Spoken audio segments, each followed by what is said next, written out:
Yo, this is Deontay the Bronx Bomber Wild, the WBC heavyweight champion of the world. And I'd like to give a big shout out to CJ Goodfella of Sports TV. Bomb Squad, baby. Don't forget to check out our sponsor, The Health Blaze, at thehealthblaze.com. 100% all natural products from lotions, soaps, foot soaks, bath bombs, and much, much more. Use the promo code Goodfella1Boxing. Tell them your boy CJ Goodfella sent you. Get 18% off. We out. All right, this wasn't even a video I was planning to do tonight, but I was thinking about doing a live, but I'm a little bit too beat to do a live. But got some news for you guys. Just call it rumor for right now. We will say Prograis and the Broner rumor on the PBC rumor for the latter half of the video, but let's get into it. Make sure you hit that subscribe button, bell icon button, share the video. And remember where you heard it first at, right? It's been told to me that tomorrow, before the Ryan Garcia and Luke Campbell purse bid, they have struck a deal in the 48 for a 23rd or 36 hour, whatever it is.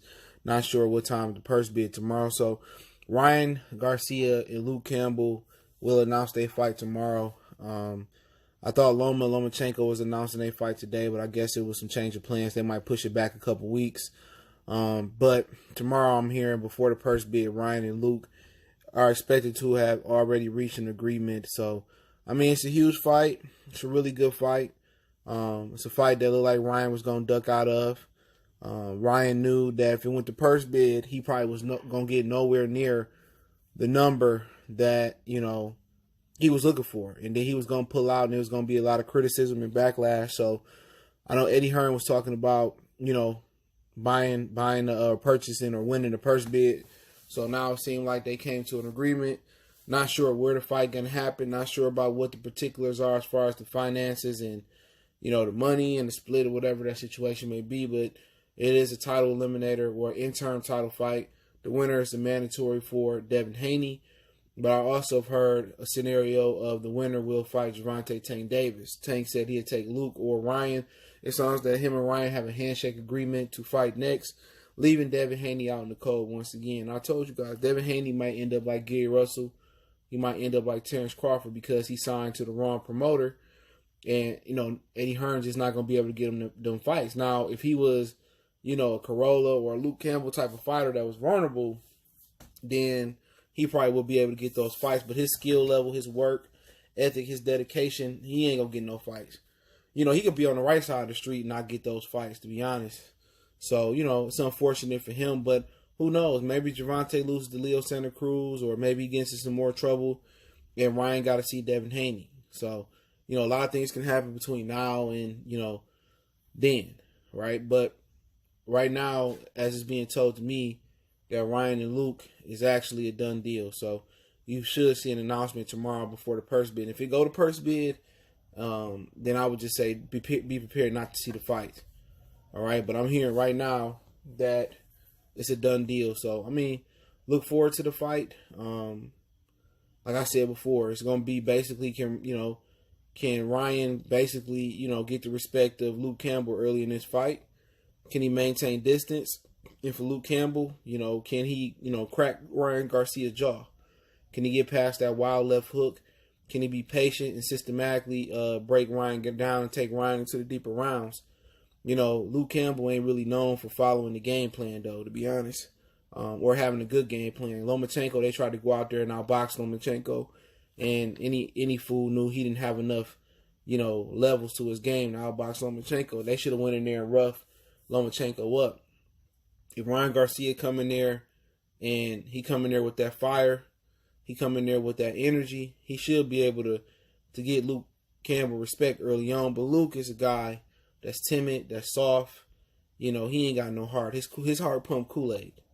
You know, if Luke had an edge to him, had some dog to him, probably still be an undefeated fighter because he can punch. You know, obviously he Olympian, he a gold medal winner. But, you know, if he can touch Ryan's jaw, that'd be interesting because Ryan ain't been cracked. If he can crack Ryan's jaw and create some confusion, you know what I'm saying? My game plan for Luke it ain't going to change. For me, it's cutting the ring off, being patient, keeping this world-class jab going, and breaking Ryan Garcia down to the body. You know what I'm saying? And just looking out for that little left hook, keeping that jab going, you know, patiently, take your time, break it down Ryan Garcia. You know, he might have a similar game plan to Leo Santa Cruz for Tank. Let Ryan blow his load out. You know what I'm saying? Put that water in the basement, to the body. And when Ryan started to get tired and you get to the tough rounds for Ryan, which is probably going to be 8, 9, and then championship rounds, it's going to be really tough for him. Just keep breaking them down to the body. You know what I'm saying? If the headshot come, take it. That's how you should do it. Just, let Ryan Garcia throw that wild left hook. Let him overcommit.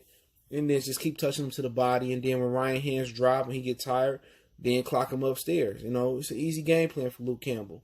But Luke like to make shit, him and Shane McGuigan like to make shit difficult. You know what I'm saying? They like to make shit difficult. You want to go out there, sit there, and try to box Luke Campbell box Ryan on the outside, or box Ryan in the pocket when he should just be cutting the ring off on Ryan, using his jab, touching Ryan to the body, watching out for Ryan, wild combinations, holding Ryan, beating him up with the other hand, just let Ryan use that energy. All he gonna do is roll, one pity pat, pity. He ain't gonna pity pat. He gonna throw hard, roll out, throw hard, roll out. He rolling out to his right, step to his right, make him go to his left. Cut the ring down, close the distance, bang the body. When the hands start to drop and the energy level, he start to get tired, then go up top and finish the job. The chin is going to fly up. If the chin fly up in the first round when he got energy, imagine what's going to happen with the chin when he tired, he fatigued, and he make those fatigue errors. To be honest, Luke Campbell don't win this fight. Just hang it up. I don't want to see you fight no more. There's no way you should lose to Ryan Garcia. There's no way it should be even in reach for Ryan Garcia to rob you. If people talking about him troubling, Devin Haney, Paulo Maldonado, I'm not sure if he could beat Luke Campbell, man. If Luke Campbell is good as, I think he is, and as good as Paulie think he is, and as good as Eddie think he is, he should dominate this fight. Real talk. Ryan got skills, but he make a lot of mistakes. If Shane McGuigan can't give him a good game plan for this, man, he need to hang his fucking coach's whistle up too. Hang your pads up, hang your bag up. You know what I'm saying? Give him the right game plan. It's a simple fight, game plan wise. You know what I'm saying? Cut the ring off of this motherfucker. Use your jab, touch the body. Let him wear himself out with a lot of overcommitting with his punches, a lot of moving around. When he start to slow down, cut that ring down, close the distance, touch the body. Chin start to flop in the air, touch him. You should be able to get this kid up out of here. But I think Ryan going to go out there. He going to get a timid Luke. He going to use his angles. He going to shoot his punches. He might hit Luke with some shit, drop him. And Luke probably going to be scared to get engaged with the kid. The kid is going to be able to, he ain't going to be able to coast. He going to struggle down the stretch. You know what I'm saying? But I think he's going to be able to put the high guard up, put that Amir Khan high guard up, roll out, hold. He's going to be do enough just to win the fight. And that's my honest opinion about the fight. I think that's the way it's going to go. I don't think Luke Campbell is going to go in there and show no dog. I think Luke is going to try to sit in there and try to box with Ryan Garcia. And if he do box with Ryan Garcia, it's a good chance that Ryan throw one of them wild combinations like Amir Khan. Maybe, Luke can put him down with a shot in between his combinations. But let's talk about Regis, Prograis, and Adrien Broner. Regis is split with Lou DiBella, like I reported earlier, according to the Athletics and Mike Coppinger. Shout out to them. And now Chris Minix is reporting that Regis Prograis is going to sign a deal with PBC where he's going to have a tune-up versus somebody I never heard of. If he win the tune-up, and I'm guessing Broner beat Ivan Barashnik in December, that's what I'm hearing he fight next, then Regis Prograis is basically signed to PBC to face Adrien Broner.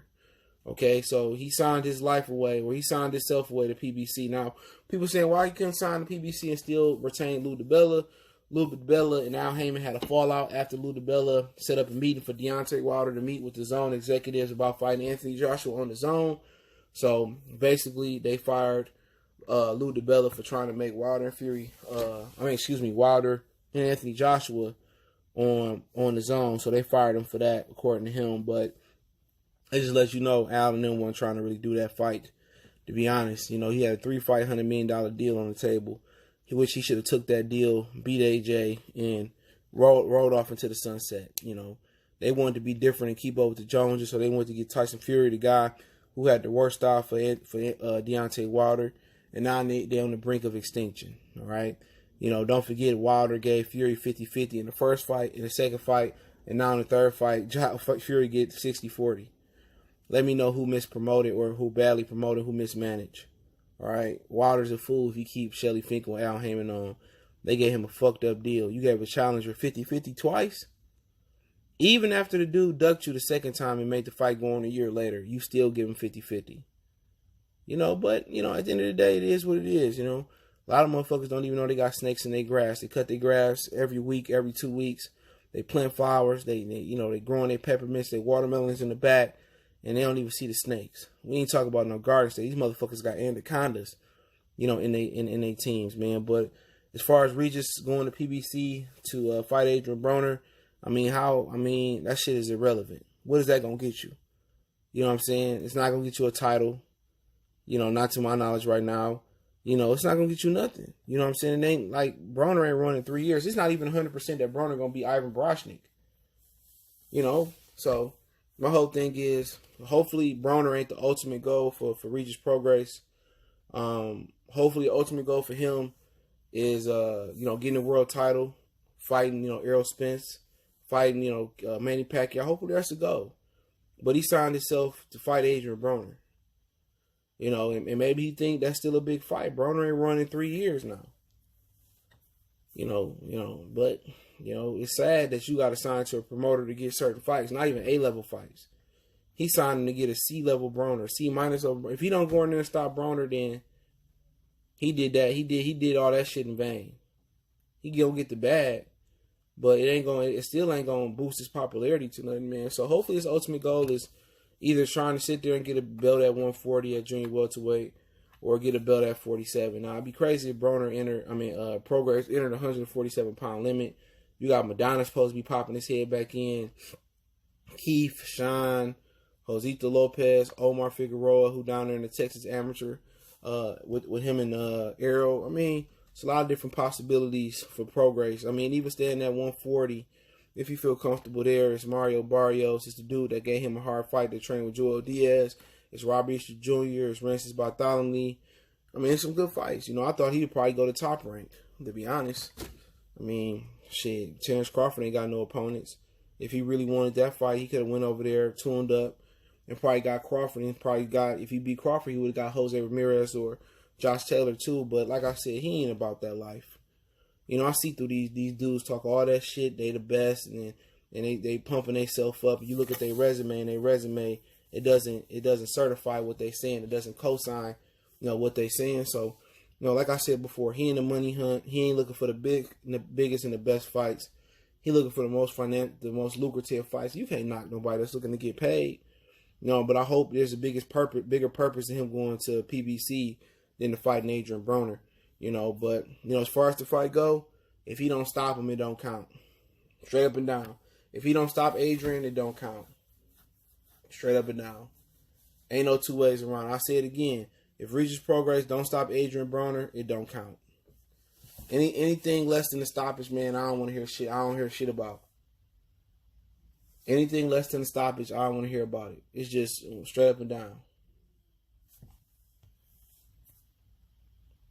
That's what's it. That's what's going on. But as far as the fight happened, Broner don't let his hands go. He talking about he a new Broner. He want to fight this guy, that guy in the third. Man, this motherfucker ain't running 3 years. Let's get him on the board with a dub, over Broshnik.